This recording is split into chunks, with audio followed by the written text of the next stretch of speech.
Okay, we're going to have a case study now on corporate experience in reducing carbon emissions. Bob Kidnew is the president of Texas Lehigh Cement Company. He's been the president of the company since 2003. He's going to describe their experiences at the plant. He has an engineering background from Queen's University in Canada and has worked for 25 years in the cement industry, covering operations, maintenance, and environmental engineering. We're a joint venture between Eagle Materials, a publicly traded company out of Dallas, and Lehigh Hansen, which is owned by Heidelberg, a large international company based out of Germany. Our plant is located in Buda, Texas. Once upon a time ago, Buda was just a quaint little sleeping village with a cement plant in the background. Now it's grown into an urban center which boasts a Cabela's, a Super Walmart, and if you're from the area, you know about the nationally acclaimed wiener dog races.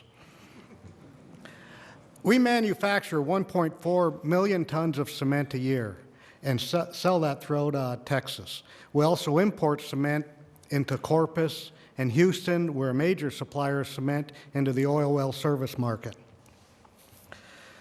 Our plant is a modern, I'm going to get technical here and you don't have to memorize it, but it's a modern two-stage, four-string pre-calciner kiln, and we operate our plant 24 hours a day, 7 days a week, 365 days a year. And one of the measurements that the industry uses to look at performance of a plant and efficiency is called kiln uptime or kiln reliability. And it's a measurement that measures the amount of time that the kiln is operating versus being down for any other reason. And Texas Lehigh, we have a world-class rating of 94%, which we achieved in 2008.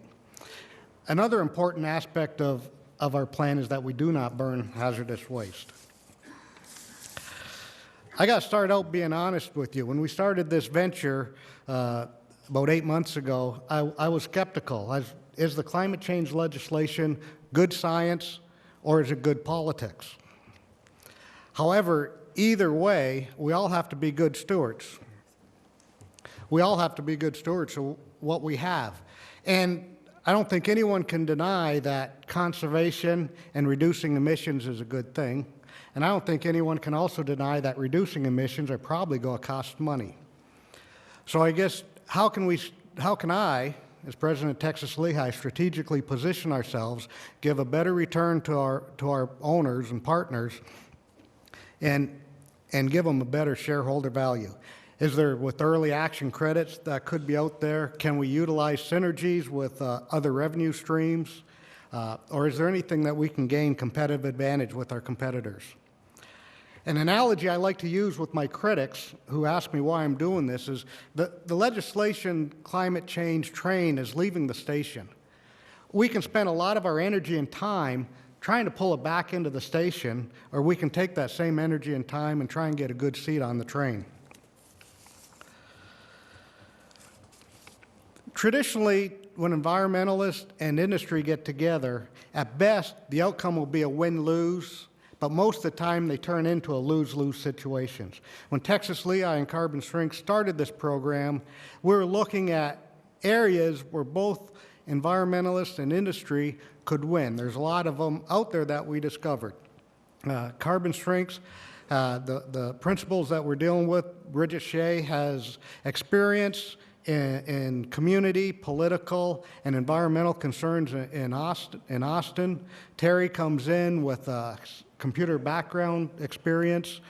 He's got an analytical mind and good financial discipline, which helps put some of these tools together that are important for our strategic plan that we're bringing together.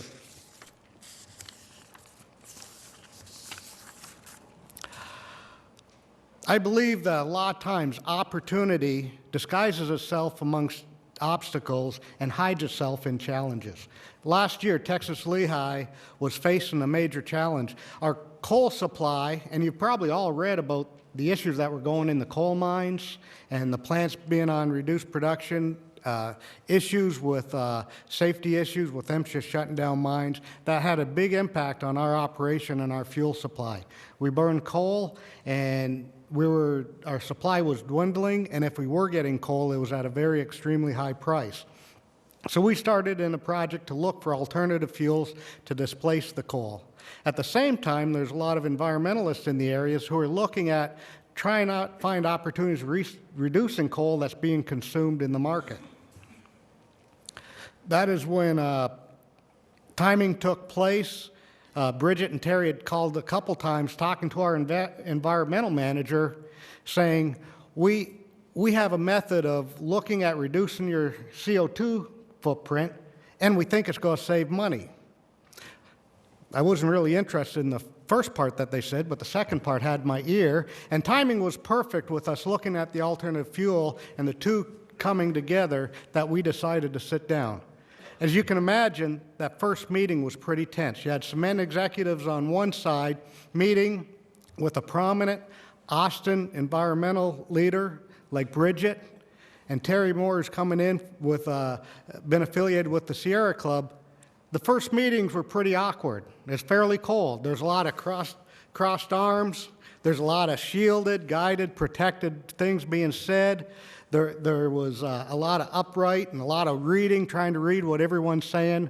But after a couple of meetings, trust won out, and we moved on into the project. And it became pretty exciting to develop that project. And the first started with raising awareness from each other. I guess in summary, before I turn it back to Bridget and Terry, I need to answer the question, why is an industry like us, why is Bob Kidnew going out and looking at ways of reducing our carbon footprint when the legislation isn't even here? One, I'm convinced that the legislation is going to be here. I don't know the time of the legislation, when it's going to be enacted. I don't know what the details of that legislation are going to be. We don't know whether it's going to be a cap and trade, a carbon tax, or something in between. But I'm convinced it's going to be inevitable.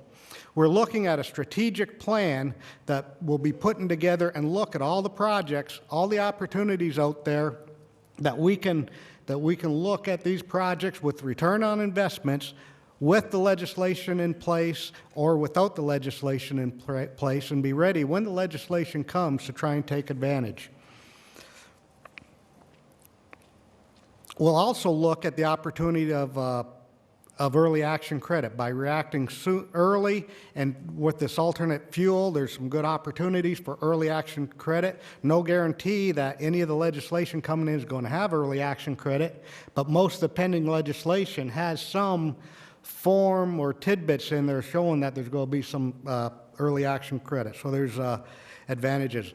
I believe there's going to be a lot of revenue streams. We talked, the group two before this, they were talking about new technology coming online. I believe that once the coal industry has worked on a lot of new technology, people are going to look at the cement industry for new technologies and new guidelines. I believe there's going to be potential revenue streams out there with these new technologies coming on stream that we can work with and be together with it.